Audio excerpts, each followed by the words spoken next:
With the advent of UFO religions, ascended masters from the esoteric teachings have been described as reappearing in space suits. The space concept was not entirely new, however, as the more arcane teachings of Theosophy contained references to extraterrestrial masters, 13, 14, 15, 16. The concept of the ascended master is particularly clear in the Ashtar teachings, 17.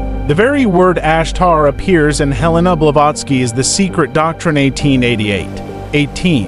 However, this reference is to the Sanskrit term ashtar-vidya, meaning the technology of advanced warfare of the type mentioned in the Mahabharata. 19. Brenda Denzler observes that in the long run, probably the most important person for the propagation and perpetuation of the contactee movement was George Van Tassel. 20 in 1947, Van Tassel moved to Giant Rock near Landers in the Mojave Desert, California, where he established a large UFO center.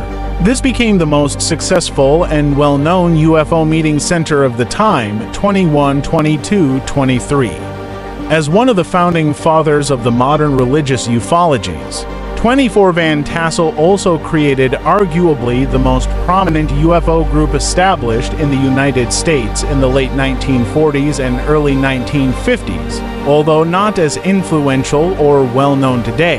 This was the Ministry of Universal Wisdom, begun in 1953, which evolved out of two previous groups he had organized at Giant Rock in the late 1940s. The organization investigated and encouraged the healing arts, but its prime focus was to collect and analyze UFO phenomena and interview contactees. Due to radio and television interest, Van Tassel became the most well-known promoter of contactee experiences and something of a celebrity in the 1950s. 25 purported contact with Van Tassel. In 1952, Van Tassel claimed to receive messages via telepathic communication from an extraterrestrial and interdimensional being named Ashtar, 1 to 320. This source became the first metaphysical superstar of the flying saucer age. 3 Van Tassel also interpreted the Christian Bible in terms of extraterrestrial intervention in the evolution of the human race, and claimed that Jesus was a being from space. The Ministry of Universal Wisdom taught that all humans have the power to tap into the universal mind of God, which facilitates evolutionary progress such as that exemplified by Jesus and Ashtar.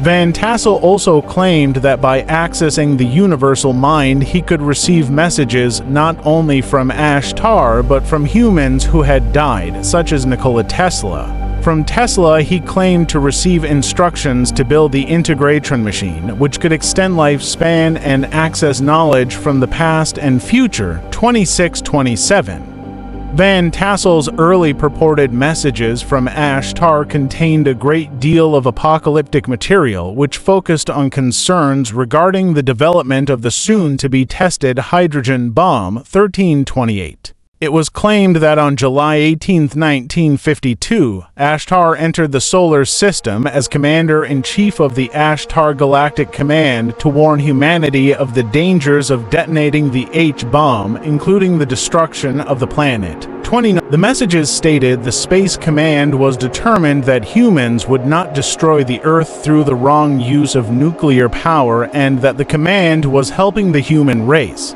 1331 Van Tassel also claimed that Ashtar had provided specific messages that he was expected to pass on to the U.S. federal government regarding the potential negative impacts of the proposed upcoming bomb tests. 2830-33. After the actual explosion of the H-bomb by the U.S. and Russian governments, the channeling claimed that the Space Forces had assisted the planet to survive the bomb tests. 30-35. Although his purported method of communication with extraterrestrial intelligences resembled what is commonly referred to as channeling, Van Tassel claimed to have established a new form of telepathic communication with these sources, utilizing a method which included both natural human abilities and the use of an allegedly advanced form of alien technology, rather than the more traditionally religious, non-technological, spiritual medium-based approach taken by many other early channelers of the era. Van Tassel maintained that the method he utilized was not a paranormal or metaphysical activity, but required being in resonance with the messages being sent. It was an example of the application of an allegedly advanced extraterrestrial science that anyone could implement with the proper training in meditation techniques. 1-2. Giant Rock Space Conventions. Van Tassel held weekly channeling sessions at Giant Rock at which people could ask questions and channel answers from extraterrestrials. 1. According to Jerome Clark, these gatherings coalesced the scattered contactee subculture into a recognizable movement in January 1952. 3. This led to the annual Giant Rock Spacecraft Convention organized by Van Tassel, which began in the spring of 1953 and continued for at least another 24 years. It marked Van Tassel's most important role in UFO history.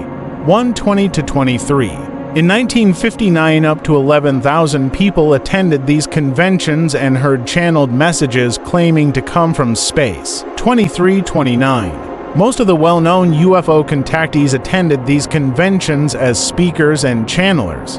36. J. Gordon Melton states that almost all of the 1950s contactees became involved in the two ecumenical structures founded by either Van Tassel or Gabriel Green. 37. Most of the early messages Van Tassel claimed to have received from Ashtar were first presented to the public at these events. 36. Ashtar Command. For the indie music band, see Ashtar Command Band. As the weekly channeling sessions at Giant Rock continued through the early 1950s, the concept of an Ashtar Command was appropriated for use by a number of prominent early contactees and channelers based on the figure of Ashtar, originally promoted by Van Tassel. 38. Robert Short, a.k.a. Bill Rose, editor of the 1950s UFO magazine Interplanetary News Digest, was a member of Van Tassel's group. He began to popularize the messages, but as Van Tassel did not agree that other Ashtar messages were authentic, Short broke away and began his own group called Ashtar Command. 230-39. By the mid-1950s, the concept of Ashtar and a galactic law enforcement agency preparing an imminent rescue of humanity had become well established and included various well-known esoteric channelers of the era. For instance, Eloise Moeller predicted that a space fleet would arrive in the near future. And Adelaide J. Brown claimed that flourishing civilizations existed on the other planets in the solar system. 40. However, as time and scientific knowledge progressed, the public failure of these predictions had an enormous negative impact on the expansion of the Ashtar Command movement due to the lack of a central authority that could undertake damage control.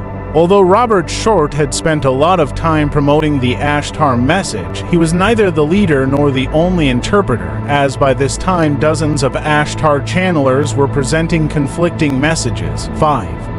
Development into spiritual religion 1990s onward. The initial account of the Ashtar message as channeled through Van Tassel was not a spiritual message as such, but an early contact account between extraterrestrials and humankind. 30. It focused on intervention in human scientific development and came from a real technological space being on an urgent interstellar undertaking. 30. However, throughout the 1950s and 1960s, as many individuals in the spiritualist movement began to claim contact with Ashtar, the space being began to play more of an ascended master role in the narratives. 30.